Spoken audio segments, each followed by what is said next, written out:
Good day today. We're almost here at Thanksgiving. This is Robert Cornicelli, President of Veterans for America First. And I have to say, we're almost at Thanksgiving because I love that holiday. It's one of my favorites. But Mhm. with me today, we have Mallory Staples. She is the state director of the Freedom Caucus. That's the way you say it? The Freedom Caucus? Yes, Freedom absolutely. Caucus in Georgia. Also a prior congressional candidate. That's what I love about her. She's a mom. She's an activist. She's just an amazing person. So welcome. Thank you for having me, Robert, and happy Thanksgiving early. I'm with you. I go all out for Thanksgiving. I love it. Yeah, I me get too. upset when people eclipse Thanksgiving with Christmas. It's such an important holiday. I know, my wife, this is our first Thanksgiving in our new house down here in South Carolina, and it's Christmased out. Mhm. Um, and the kids love it, but we I still know. we still make Thanksgiving the focal point. But I was I always know. someone who wanted to start after Thanksgiving, but it's really festive. Uh, Yes, it is. I mean, that's the draw. Obviously, it puts you in the spirit for sure. And hey, as long as you're keeping Thanksgiving, giving it its proper focus, more power to you. I think as having been a homeschool mom and a teacher, I love our history and heritage around Thanksgiving. So I always kind of went nuts on that with the children. I wanted them to understand, the courage, the grit, the incredible strength that the pilgrims had and what people went through to, get us here and living in this amazing country. And so I went hard on that. But I will confess that as soon as Thanksgiving dinner was over, it came down and the Christmas came out. So that's what we and do. this year, I don't, I can't stand this, but I heard that, and it is true, that we have one less weekend in between Thanksgiving and Christmas. So the Christmas season's cut down by like a week, Yeah, I think so. just, I think it's which is, later. It's later in the month. Yeah. yeah. So it's terrible. You know what? There's a full-blown war in this country, and I would say globally on Christianity. Hmm. Especially in this country, they want to erase Thanksgiving. They want to erase what Columbus did and all the explorers did. Yep. So the more we do push back and say, there have been, you could talk about slavery here and focus just on slavery here, but always cut it off at the point where Europeans invade Africa and steal people. They bought them. So Africans were selling them. If we're going to tell the story of slavery, let's tell the story about slavery globally. Like right now, the leading continent for current day slavery is Africa.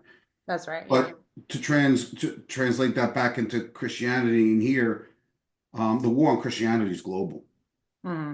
I mean, there are Christians getting slaughtered all over the country, all over the world, and we do nothing about it. It's just globalists want to erase a lot. They want to say, we were colonizers, but every European country has been colonized and Yes. recolonized. And, you look at Asia and the Middle East has been conquered 1,000 times. So Right. Yeah. There's a explorers war were on. brave people, man. Oh, absolutely. Imagine living like that. I know I can't. I absolutely can't. I mean, took my youngest to see Gladiator 2, I was, and it, it wasn't as good as the first one, but it's a very similar story. There were a couple of zingers, which I won't let on to and ruin it for anybody. But I came out of there and I just looked at my son. I was like, man, I don't think we'd make it. I mean, that is hard living. It's just when you get that perspective, it's like, Dad gum, a that's incredible. frontiersman. And it's what you're saying really is there's a war on truth. And I think the epicenter of that is education. If children do not understand history, the truth of history, then it's very when you omit that, and then when you vilify, like you're saying, explorers and brave men, and you tell a false story, you create a generation of young people that don't value their nation. They resent it. And it's very easy to manipulate kids in that position and generations of people. And you can destroy a country that way. And that's really what we're fighting. It goes back to education. And so if you don't value, I told a group of kids, I got to speak at a school the other day and I had a ring on and I said, if this ring was fake and not real, and someone tried to mug me, how quickly do you think I would give this ring away if they wanted it? And they were like, really, really quickly. And I said, and if this ring was real and it was priceless, do you think I'm going to readily take it off my hand and hand it over to somebody? And they were like, no. And I said, well, that is what that you need to parlay into your country, into America. And when you understand that you are in this room, the freest young people on the planet, America is the last nation that has freedom of speech on the planet. New Zealand, Australia, the European countries, the United Kingdom, Canada, they have all fallen. You, as young people, wake up every day, and there is no other young person on the planet who's as free as you are.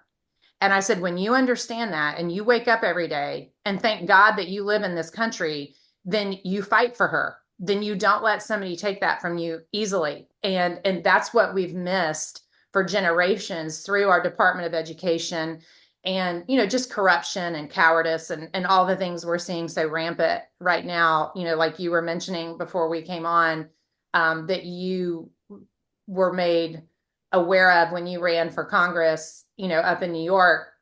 You find out very quickly that there are corrupt people and cowards, and that's why, I mean, within the party, and that's why we find ourselves in an uphill battle, folks like you and I, when we are getting out and engaging, and your viewers here that are showing up at commissioners meetings and school board meetings and election board meetings and things like that, and you look at your leaders who supposedly are in the same party as you are, and they seem to not believe what you believe, nor do they act the way you want them to act on the floor of these chambers in representing us.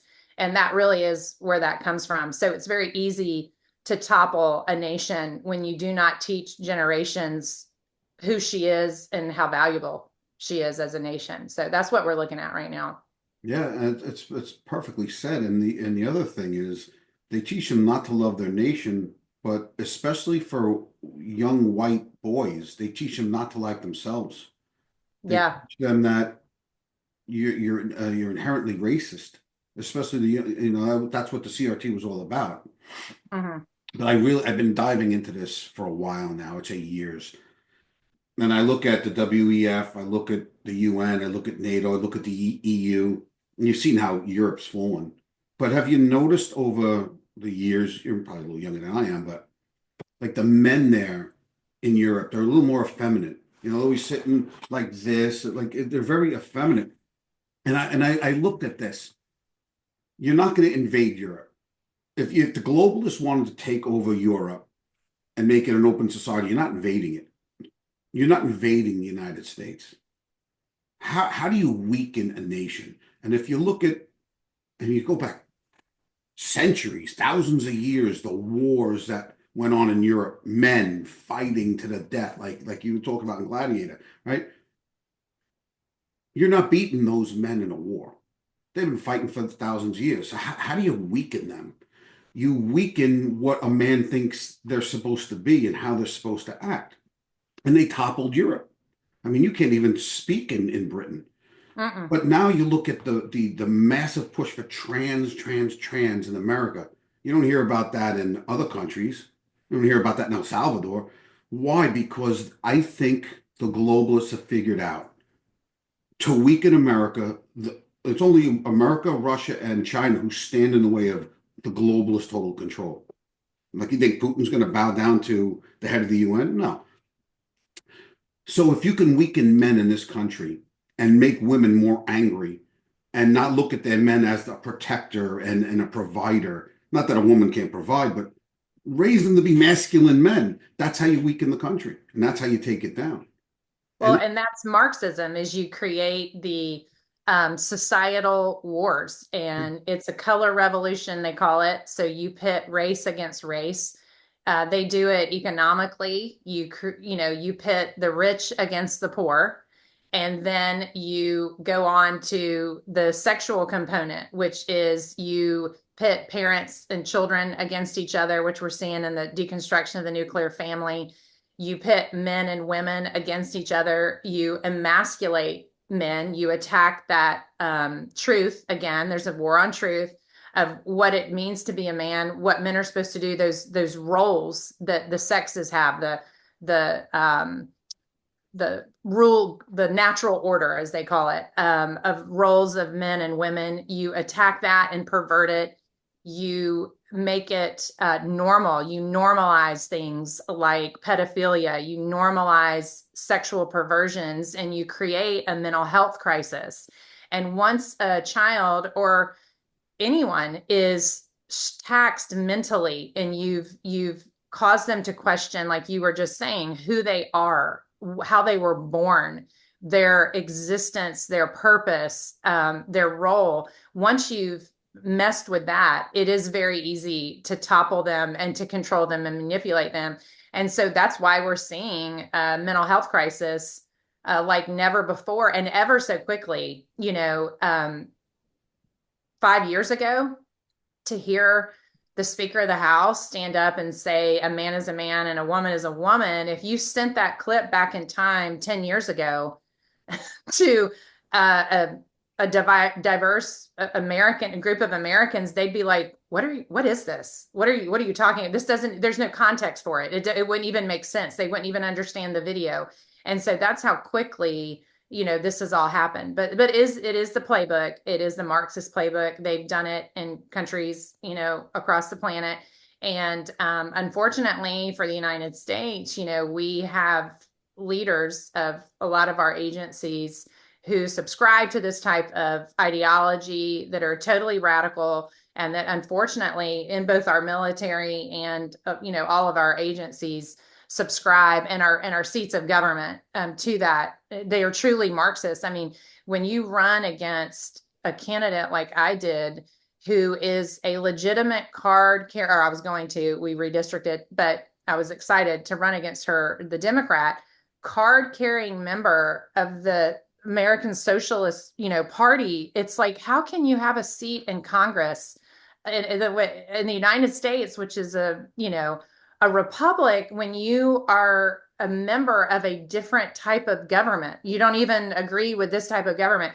And so, yeah, that's really what we're up against. And we're in a season of absolutely needing to flesh all of that out, get those people out in just no uncertain terms, or we won't make it, and President Trump being elected will give us an opportunity to do that. But it's no time to take our foot off the accelerator. It's a time to press in and get involved and fight for our country and the next generation like we haven't before. And for those of us that worked really hard to change the tides and make a difference in our states and in our areas and help get President Trump elected, that seems like a strange statement because we've all been working so hard, but it really is now or never.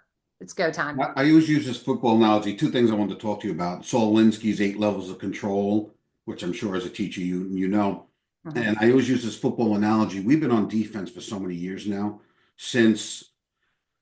I'd say probably since Bush Sr., who kind of started this move to the middle. We've always been on defense, and we've always let them move us back. Mm-hmm. But we won now. Our defense took the ball over. So we're on offense now. And normally what the Republicans would do is they would go into like a pass offense where the linemen would drop back, right? Yeah. And their defense is going to advance. We need to be into like a running. Oh, yeah. And advance through them because they will never stop. This is global. They will continue to try to tear down this country. And Saul Alinsky, I'm sure you know who he is. Hillary, his idol, Obama's idol. If you read his 8 levels of control, they are, and this is written back, in the 60s? Maybe even, probably the 60s. Every single one of them, they've established in this country. We must be a poor nation. We must be in debt. To take over a country, there must be a significant amount of poor people. You must be a welfare country. You must have a lot of debt. Remove religion from the schools. Remove religion from the institutions. Control healthcare. Deconstruct the family. That wasn't one of them, but you have to do no that. arms. You Hmm. have to take away people's arms. But the one that Olinsky talked about, when you talk about Russia with the bourgeoisie and proletariat, you talk about France, it was always rich versus poor. It has to be some sort of conflict, like you were talking about, amongst the people. But look at the Hmm. conflict that they've started. The eighth one is the most important because they have all seven. They control all seven of these levels to topple a government. But the eighth is conflict. There must be some sort of conflict between the people. And they've done that. Black versus white, women versus men, sexual orientations, gay versus straight. Now we're called cisgender. There's so many conflicts that we are also focused on every single day that no wonder they can walk in every single policy. We're so busy looking at each other oddly, with the side eye that they're running us over. Yeah. But we're on to them. And there are Yeah. people like you in the Freedom Caucus all over the country who are fighting back. And if it wasn't for you guys, Trump is great, don't get me wrong. The only Hmm. thing he was able to do, which the greatest, an infantry officer, the way you lead, a leader just provides direction and motivation. Any good leader, that's all they do. They don't tell you how to do something. They motivate you to do what you do. Like I, as an infantry officer, wouldn't tell a guy, shoot your gun that way or lob a Right. grenade that way. You're supposed to be the expert at that. I just tell you, here's our plan. We're attacking that way. You should know what you're doing, and I motivate you to do it. And that's what he did. He Yeah. motivated 80 million people, and I believe that's how many went out to vote, to go out and vote. And we should have had 57 senators if the cheat didn't take place in Wisconsin, Michigan, Arizona, and Nevada. I mean, what a clean sweep. Yeah. But like you and like Trump, when we have leaders like you, always looking to advance everyone else and motivate them. See, you're the state director of Freedom Caucus. You're not making a fortune. You're motivating others to get out there and do what is necessary to protect this republic. That's right. And the people are always, always the answer. It doesn't matter what the problem is. The people are the answer, not the government. And so the government has become this leviathan, this massive, never intended per the Constitution. I mean, the 10th Amendment pushes most of the constitutional ability to rule down to the states, which is, and that truth is how the Freedom Caucus was born, the network at the state level, because in DC, especially with thinner margins, the Freedom Caucus is very powerful in defending freedom on the national level. And so they saw the success of that, and believing that the states should govern and rule themselves largely, not the federal government. They birthed the Freedom Caucuses at the state level. And I tell people all the time, most of the laws that are passed that affect you the most are passed at your local and state level, not the federal level. And so you've got to be involved. And if we can get a handle, if we can help the states rise up and like reclaim and push back, you need a strong AG, which we do not have in Georgia. You need at the state level, you need an attorney general who will sue the federal government, because constitutionally, they're in the right. And you don't see that very much. You get these people in office. I mean, like Chris Carr here in Georgia, absolutely pathetic. I could give you a laundry list of situations, illegal action that was happening here that he would not engage in. And the most recent was the murder trial for Laken Riley's killer. And our AG had constitutional grounds, Article 5, Section 3, Paragraph 4, to insert himself in any felony case, whether it's civil or criminal. He can step in, and he could have stepped in and requested capital punishment, the death penalty, for this vile, vile lawbreaker who was here in the country illegally to begin with. And he didn't do it.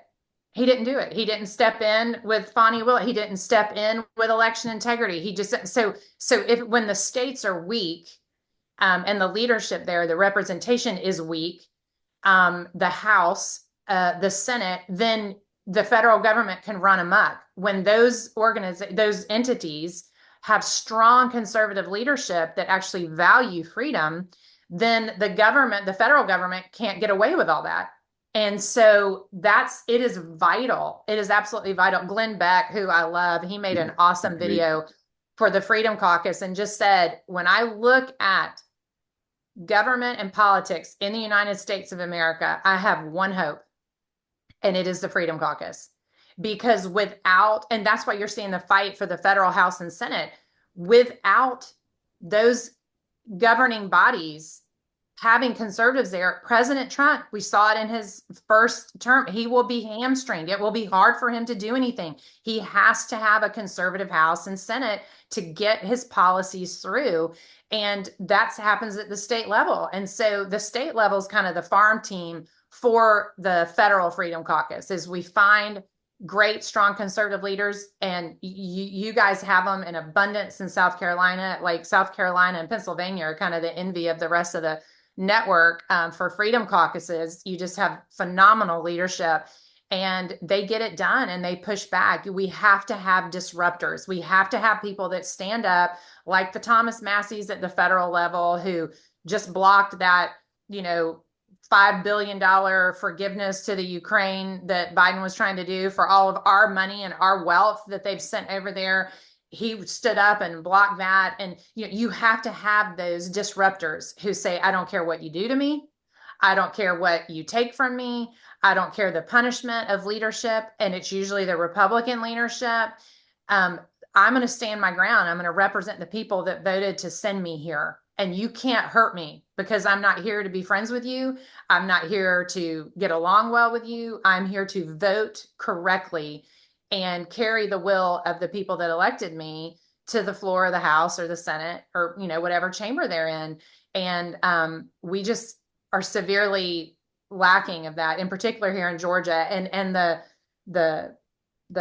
legislative body can put the pressure on the Attorney General if they're not doing their job. But ours does not do his job. It is absolutely. That Laken Riley case was a disaster. I couldn't believe he didn't step in. And believe it, he didn't step in. That guy, they need to bring back the guillotine for someone like that. Absolutely. I mean, what is the point of this way? Anyone else looking at something like that says, I don't want to. I say it all the time, that bring back the guillotine, because most crooks and criminals, they're going to look at, well, I don't want to end up like that.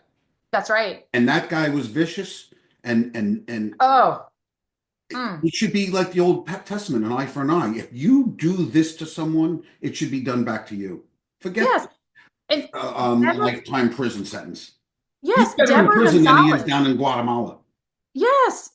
Deborah Gonzalez was appointed and funded by, she is there because of George Soros.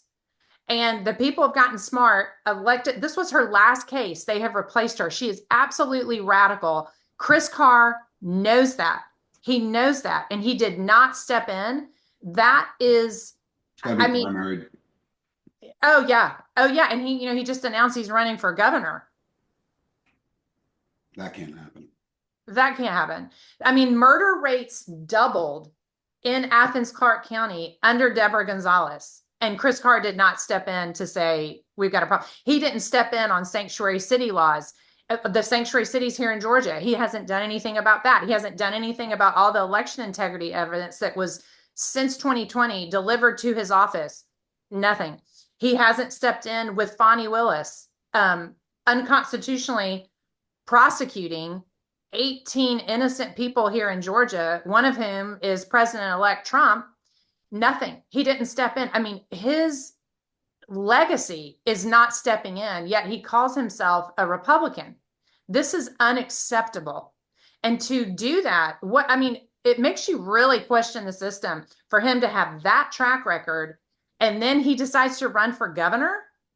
The confidence this guy has, if that doesn't speak to the fact that we have election integrity issues here in Georgia, I don't know what does. Am I seeing a candidacy? Say it again. Am I seeing a candidate for governor? not in this girl, but I will support. Burt Jones is our lieutenant governor. He's MAGA, Trump endorsed. I think he's running for governor. And you're going to see again a split between the rhinos and the MAGA folks. If it's Chris Carr and, Burt Jones, I mean, it's But going to be here's the a, good thing: Trump will own the DOJ, so Mhm. he will be able to investigate any election interference. And still my friend, who I love to death, Rudy Giuliani, got a big Yes. shakedown in Georgia. I mean, he is selling, not selling. They have absconded his watches. Like he sent me a video the other day of all his watches he's collected over all the years that he has to give over to them. Everything. Like he's going to end up with nothing. And this poor He's guy such was a a hero. fighter.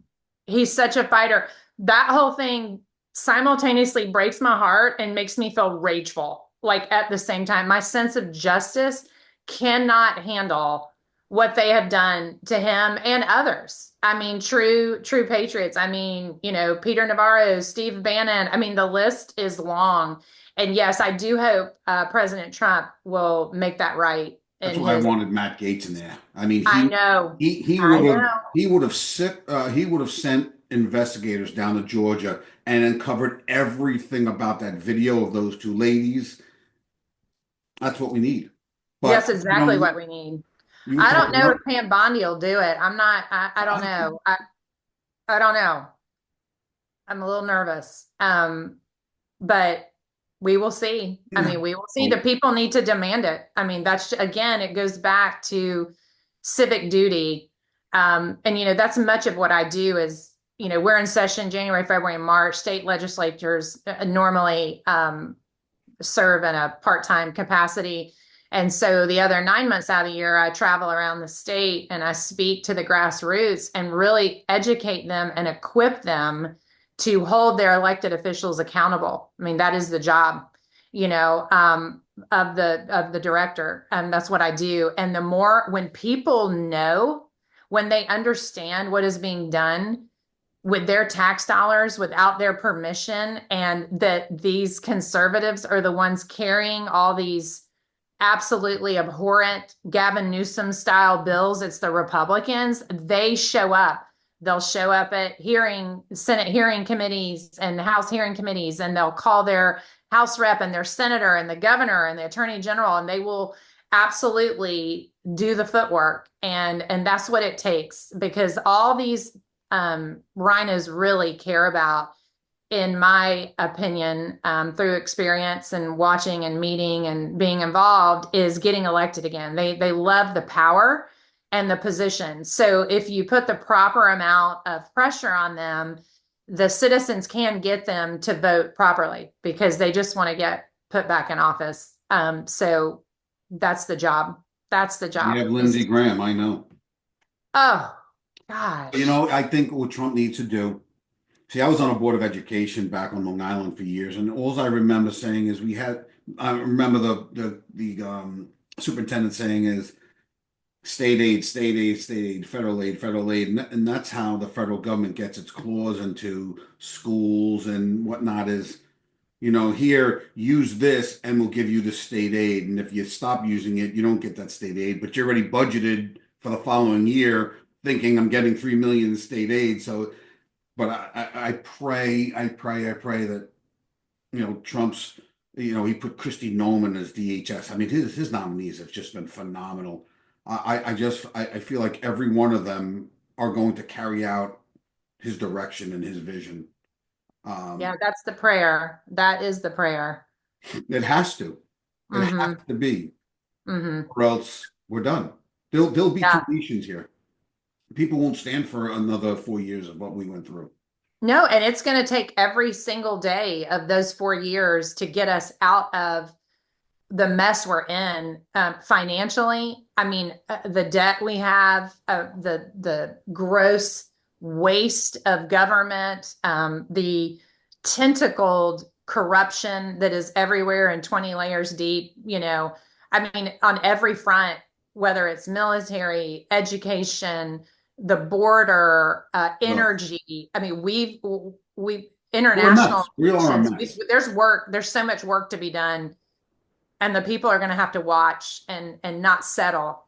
We need the whole enchilada. We need it all fixed. And I have young kids. Mine are 10 and 14. I mean, how can I go golfing anymore or Oh, skiing or to the beach? I don't do anything anymore. It's all mm, fighting. yeah, We're that's going to right. leave them. Like my little son's going to walk around saying, "Why am I such a bad person? Why was I born bad?" That's what gets me. Right. Why was I born racist or bigoted? And then you're never going to get that out of them. It's going to be slammed into them in the schools, you know. Yeah, I know. It's a fight for the next generation. I am encouraged. I saw some data on the fact that young white males, I think it was 18 to 25, are the fastest growing demographic of conservatives. And I think it's because they're fed up. They're fed up. They're hitting the workplace and they're being like, you're taking all my money. You're telling me I'm an oppressor, whatever. And it's backfiring, like a lot of the very extreme tactics that the left use But even to. some celebrities in Hollywood, people are coming out. You know, you see Rob Schneider coming out, and you see, Nick Bosa from San Francisco doing the dance, and they're starting to see like it's not all Bruce Springsteen and Taylor Swift and Lizzie or whatever her name And is. nobody cares about Hollywood anymore. They're No, very but suspicious of them, between Epstein and Ghislaine Maxwell and Sean Combs. Everybody's like, y'all, I mean, not everyone, but a large growing number of Americans are like, y'all are perverts. And the more that comes out, the better. Like I say all the time, Hollywood is dead. Nobody gives a rip. I mean, the fact that Kamala Harris's campaign spent $2.5 million getting Oprah to interview her, another million for Beyonce, and nobody really, the stats on who watched that, they paled in comparison to one of Trump's live rallies. Like nobody cares. Nobody cares. It didn't sway the votes. The Joe Rogans and the Elon Musk and those folks are making a much greater impact on the populace than Hollywood. They really, people look at them very suspiciously, and I think the word's getting out that they're a bunch of perverts. when you So see Trump walk into a UFC fight and everyone go nuts. And yeah, Dana, but see, that's the difference. When Dana White is, you could call him a celebrity or Hollywood, or, these guys are actors in their business trying to promote things. But when you see him talk about Trump and then he walks into one of those UFC fights and the place goes nuts, yeah, people take Dana White's yeah, words a little more seriously than Taylor Swift saying something about Trump and nobody really going berserk for Kamala Harris at a rally because I'd say half the people going to a Taylor Swift concert are the parents who have to go to take their kids. yeah, But I don't want to hold you up all day. yeah, Um, I know you have holiday planning like I do, yeah. but I definitely want to do this again because I think we need to get people like you out there more nationally. You have a good way of presenting the issues, and you've lived it and you've run and you're still working hard. And I think if more people hear you, they may say, maybe I'm not going to go golfing this weekend. I'm going to go see if I can get with the Freedom Caucus Hmm. and do something, Oh, well, make it thank their civic you. duty. So, I mean, it's really an honor having you. I really appreciate you taking the time to come on our little podcast here. Oh, I love it. Well, it's an honor to be here. I mean, VFAF has been by my side through the whole run. And, I went with Stan Fitzgerald down to the border, saw it firsthand when I was campaigning. I went with you guys, and we've just had a very easy, valued relationship from the beginning. So the honor is all mine, and I appreciate it. I'll come on anytime. Love to talk about the things that matter, and agree. I hope we're moving the needle and equipping and educating the everyday American to get involved, because they'll be the ones that save the day. I mean, absolutely.